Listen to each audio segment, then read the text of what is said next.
Holy smokes, man, things are popping off. The law of unintended consequences, or maybe intended consequences, I don't know. There has now been an Islamic terrorist attack on American soil in Texas. 2 are dead as an individual from Senegal, this is a Muslim caliphate country, attacked and killed Americans. He had Islamic garb on. He was yelling Islamic phrases. I wonder what that is. And he had a Quran with him. This is obviously a retaliatory attack because we killed the Ayatollah Khomeini, the leader of Iran, and are decimating regime forces throughout Iran. But at what cost? The FBI confirms that it was an act of terrorism.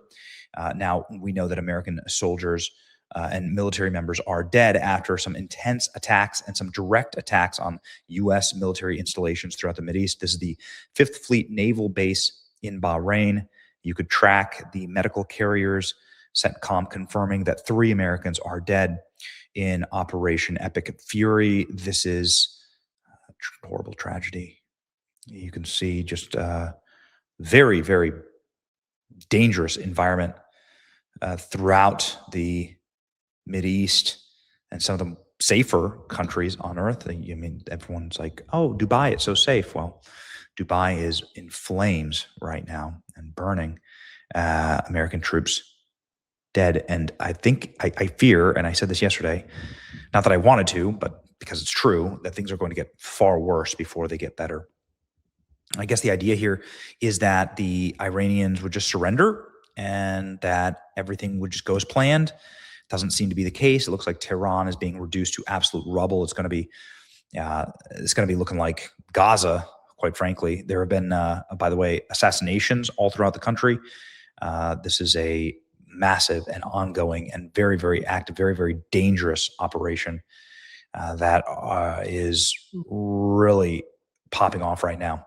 Iran attacks a U.S. aircraft carrier as retaliation strikes kill 3 service members. Tehran raised red flag of revenge and launched kamikaze drones across Mideast.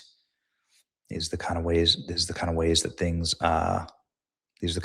things sort of spiral.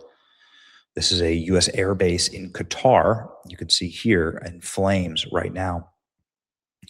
But something that was devastating, virtually a career killer for Hillary Clinton, was her response to Benghazi. You remember Benghazi? We were supposed to be greeted as liberators. We killed Gaddafi in Libya.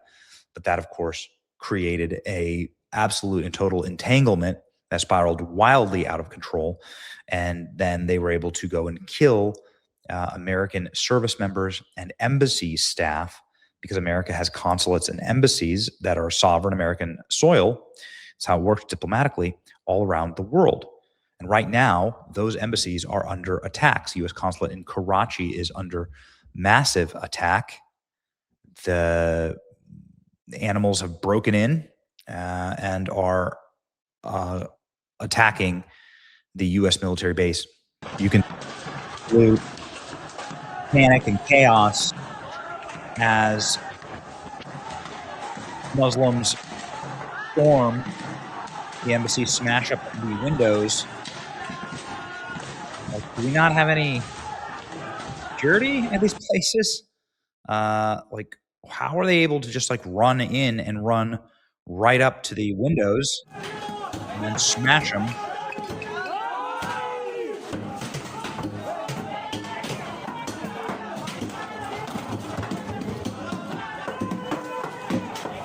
Well, great advertisement for whatever glass that is preventing them from breaking actually into the embassy. But these are the laws of unintended consequences. This is how stuff like this spirals out of control. So you're glad that you kill the Ayatollah Khomeini, but Iran's a very powerful nation, a nation of 90 million people, a nation that obviously has common cause with other Islamic regimes. And that's all that there is in this part of the world, other Islamic regimes. And there are plenty of other Islamic nations that are against Iran. Obviously, there are Islamic nations like Qatar, Bahrain, Saudi Arabia, and these are countries that obviously don't like what's going on in Iran either. Sunni versus Shia Muslim kind of stuff, ancient tribal warfare stuff, exactly the kind of stuff that I don't want to get involved in as an American because of this. These are kind of things that spiral out of control and spiral fast. Like, look at this. What do you think is going to happen?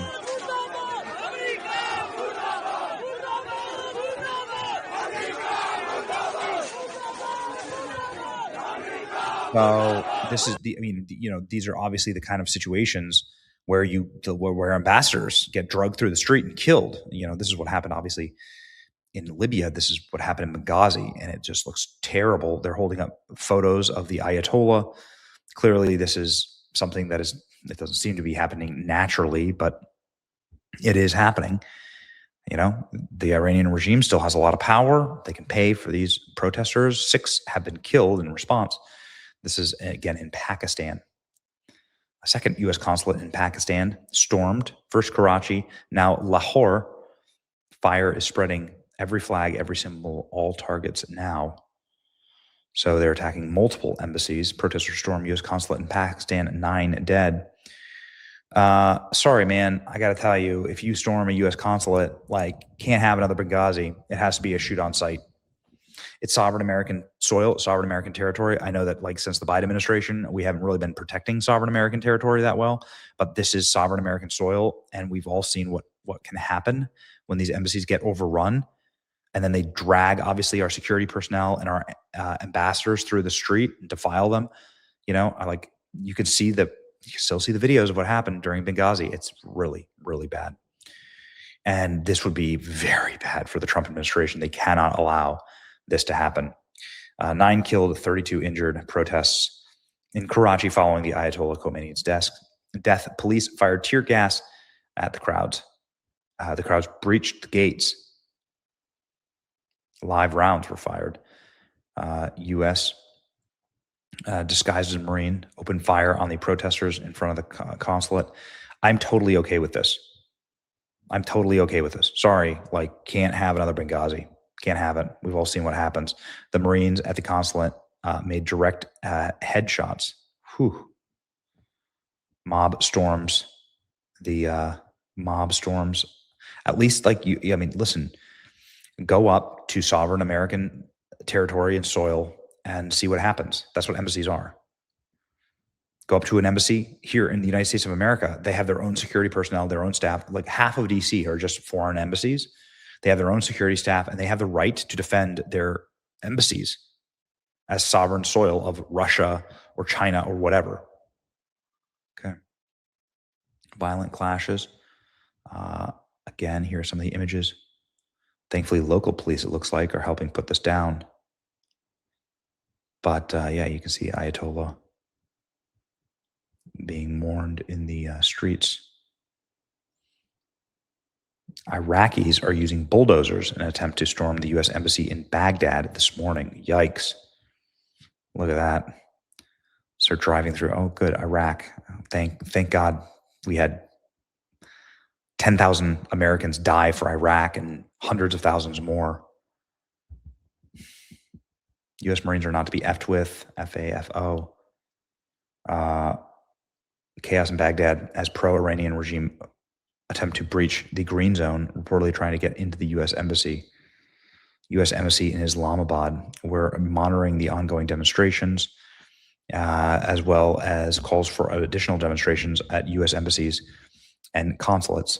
We advise U.S. citizens in Pakistan to monitor local news and to observe good personal security practices, including being aware of your surroundings and large crowds. They're saying the same thing here, stateside. Breaking from Pakistan, a security point at the U.S. consulate has been set on fire. Here's more footage here. But American forces responded with deadly force after it was stormed.